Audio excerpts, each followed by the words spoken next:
Halo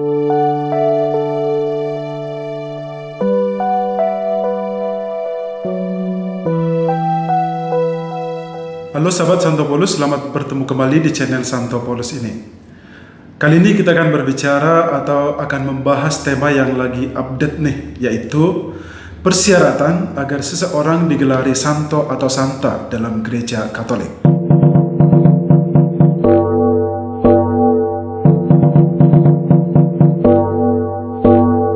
Pertama-tama kita patut bersyukur kepada Tuhan karena pada tanggal 10 Oktober 2020 Gereja Katolik memberikan gelar beato kepada seorang remaja Katolik yang bernama Carlos Acutis.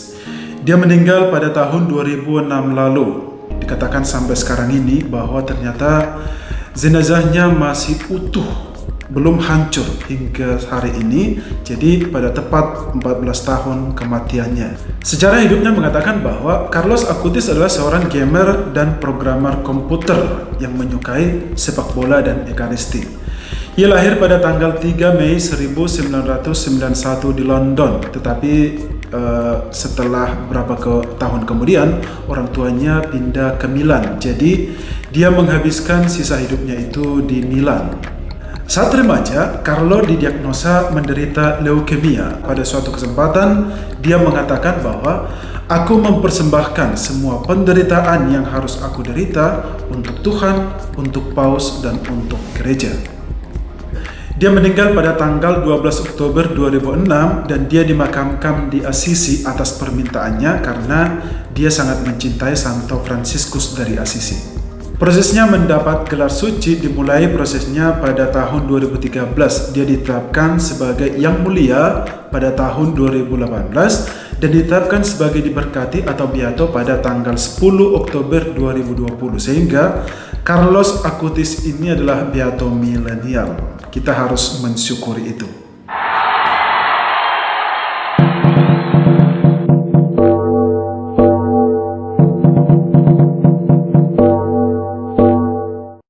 Nah, pertanyaan yang akan kita jawab dalam katekesi santai kali ini adalah bagaimana prosesnya seseorang bisa digelari santo atau santa dalam gereja Katolik. Mari kita simak baik-baik. Secara umum, gelar santo bagi pria atau santa bagi wanita diberikan oleh gereja Katolik kepada mereka yang hidup dalam kebajikan dan heroik secara iman. Mereka itu harus hidup kudus. Kekudusan mereka itu harus dapat dibuktikan oleh argumen-argumen disertai juga dengan mukjizat-mukjizat yang disertai dari Tuhan yang diperoleh melalui perantaraan doa kepada mereka. Untuk mendapatkan gelar santo atau santa tidaklah mudah karena harus melewati banyak proses. Secara garis besarnya, saya akan memberikan prosesnya sebagai berikut. Tahap pertama. Tahap ini adalah tahap di mana seorang calon santo atau santa digelari sebagai hamba Allah, servant of God. Tahap ini dimulai di level keuskupan. Uskup membuka kesempatan penyelidikan kepadanya. Penyelidikan umumnya dilakukan setelah 5 tahun kematiannya. Walaupun dalam kasus tertentu, Paus dapat mempercepat prosesnya. Seperti dalam kasus Ibu Teresa dari Kalkuta dan juga Paus Yohanes Paulus II. Mengapa 5 tahun? Ini untuk memberikan waktu bagi ketenangan jiwa mereka. Setelah informasinya sudah lengkap, uskup bisa mempresentasikannya ke Roma. Lalu kemudian Roma menunjuk seorang postulator untuk menyelidiki informasi selanjutnya tentang kehidupan hamba Allah tersebut. Yang kedua, tahap ini adalah tahap di mana kematian hamba Allah itu dinyatakan sebagai declaration non cultis atau pernyataan yang tidak ada sangkut pautnya dengan tahyul.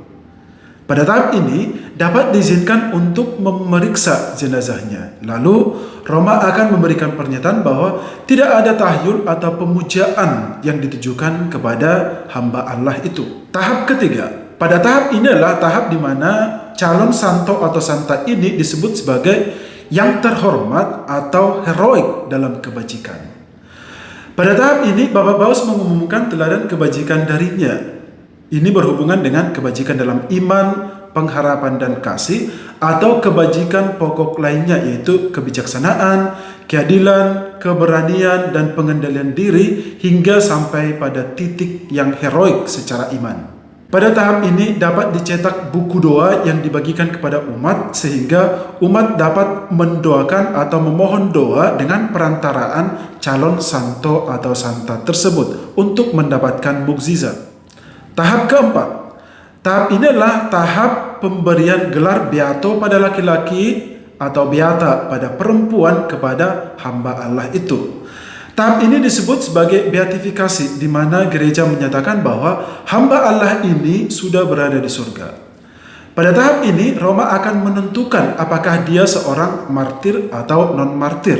Sebab, jika ia adalah martir, maka tidak diperlukan mukjizat. Tetapi, jika ia adalah non-martir, maka diperlukan sebuah mukjizat melalui doa yang ditujukan dengan perantaraannya. Bisa dikatakan pada tahap inilah tahap yang paling sulit atau tahap puncak karena melibatkan banyak pihak. Seperti yang pertama, penyelidikan kepada pasien yang sakit yang sembuh yang tidak diketahui bagaimana cara penyembuhannya. Yang kedua, penyelidikan pada doa yang ditujukan agar beato atau beata tersebut mendoakan kesembuhan pasien yang sampai akhirnya pasien itu bisa sembuh dari sakitnya. Yang ketiga, penyelidikan pada kesembuhannya yang spontan, instan pada saat itu juga, menyeluruh dan lasting, tidak berubah. Dan yang keempat, penyelidikan atau pernyataan dari tim medis dokter di mana mereka tidak dapat menjelaskan penjelasan secara normal atau secara medis mengapa terjadi penyembuhan itu. Yang kelima adalah tahap terakhir. Tahap ini adalah tahap pemberian gelar santo atau santa. Tahap ini disebut juga dengan istilah kanonisasi.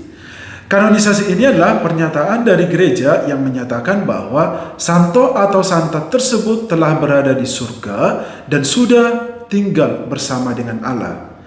Pesta santo atau santa tersebut ditentukan dan boleh dirayakan. Jadi untuk mencapai tahap ini, keajaiban dan mukjizat kedua biasanya diperlukan.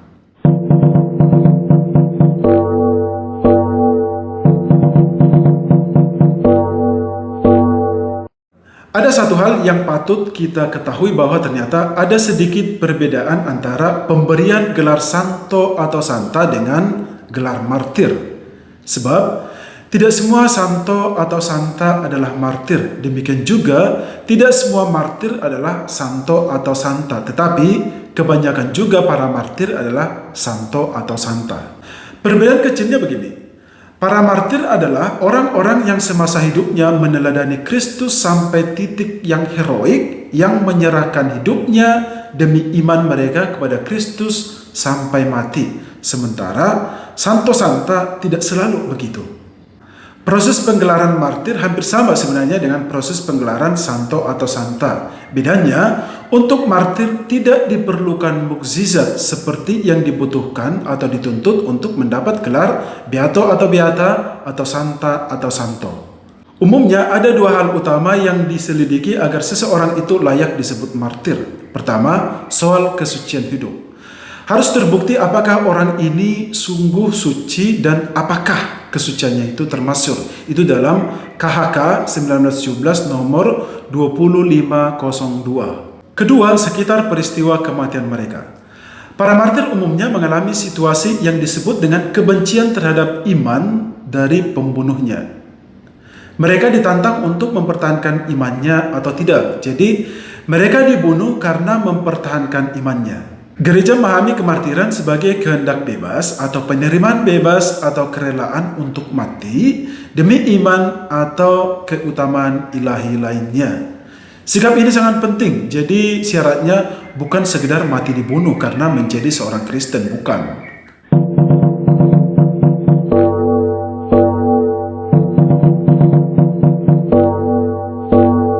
Kesimpulannya adalah, proses penentuan seseorang disebut santo atau santa dalam gereja Katolik itu memakan waktu yang sangat panjang dan itu memerlukan bukti yang sangat kuat berupa mukjizat-mukjizat.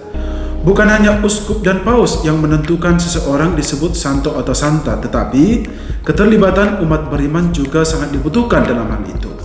Paus hanya menentukan atau menyatakan seseorang disebut santo atau santa setelah melewati proses yang panjang, di mana proses itu juga melibatkan begitu banyak pihak.